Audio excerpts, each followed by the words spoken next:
Professor, ajuda a gente a entender um pouco aqui se essa argumentação, essa ideia faz sentido e pode trazer algum resultado em torno da cassação ou não do Eduardo.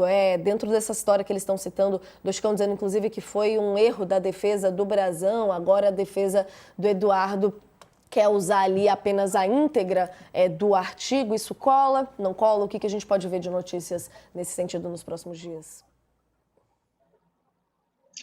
Então, eu acho que qualquer letra nesse momento é letra torta, para dizer a verdade. Eu acho que tem uma disposição no Brasil que é de longa tradição, né, de interpretar a legislação conforme a pessoa ou conforme as lideranças que estão envolvidas.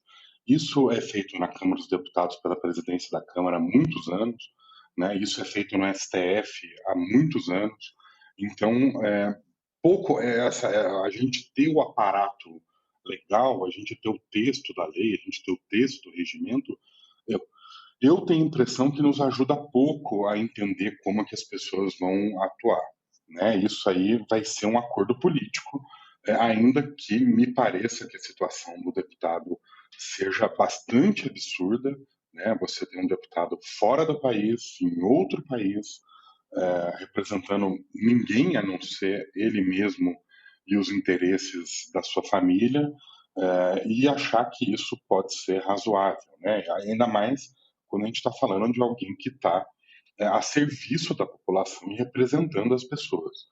Então, aí, para quem é funcionário público como eu e tem vários outros colegas, sabe de toda a burocracia que envolve uma saída do país, por exemplo, para você ir trabalhar em algum lugar, para você ir num evento. Realmente tem uma quantidade de exigências bastante elevada. E ninguém está sujeito a essa flexibilidade que o deputado está. Então, eu acho que nesse momento a legislação nos ajuda pouco a ter uma base para julgar se essa atitude dele é razoável ou não, ou se a estratégia da liderança do PL é razoável ou não. Eu acho que vai depender muito do acordo que vai ter dentro da Câmara, se dá para salvar o mandato, se não dá, qual vai ser a reação dos presidentes da Câmara, né, e do Senado. Então, acho que isso é o principal, é a gente entender que forças estão envolvidas nessa negociação e se essas forças têm cacife suficiente para bancar ou a cassação ou a manutenção do mandato do deputado. Eu acho que a gente não tem que ficar muito preocupado com a legislação, porque cada hora uma pessoa interpreta de um jeito, entende de uma forma, e o que vai valer é a contagem de votos na Câmara e os apoios que a família Bolsonaro tem. Eu acho que você tem razão, Natália, o deputado perdeu força nos últimos anos, nos últimos meses, e mais do que isso, a família Bolsonaro tem perdido força.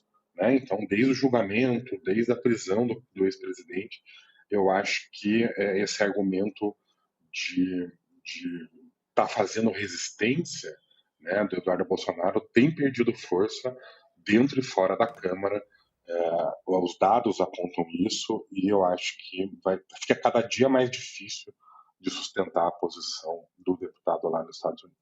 Com certeza, e a gente entendeu os limites dessa articulação política toda, né, Beto? Quero te ouvir sobre esse pulo do gato aí que o Sóstenes está defendendo para poder salvar o Eduardo Bolsonaro, mas também uma reflexão aqui um pouco maior sobre quais que são os limites dessas articulações que a gente pode ter nesse sentido.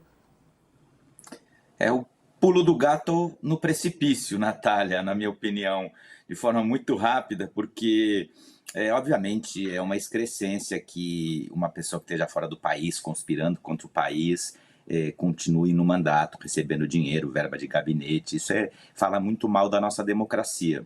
Eu acho que, né, o Bruno já colocou ele como servidor, a diferença de trato, são coisas que não existe legislação que tenha guarida. Mas eu queria só fazer um comentário político. A gente, né, justamente na linha do que você pede, a gente tem escutado, a imprensa tem revelado como o presidente Lula criou um apelido, digamos assim, carinhoso para o Eduardo Bolsonaro. Ele tem chamado o Eduardo Bolsonaro de meu camisa 10.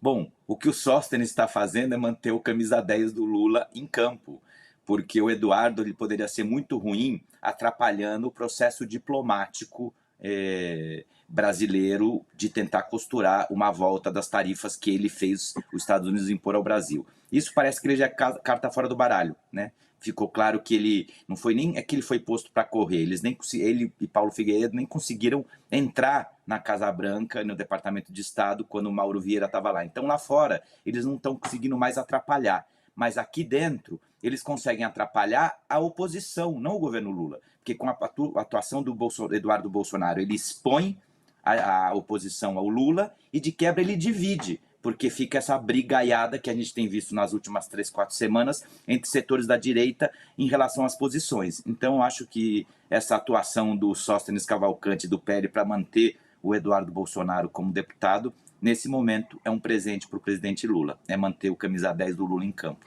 É tudo que o Lula quer.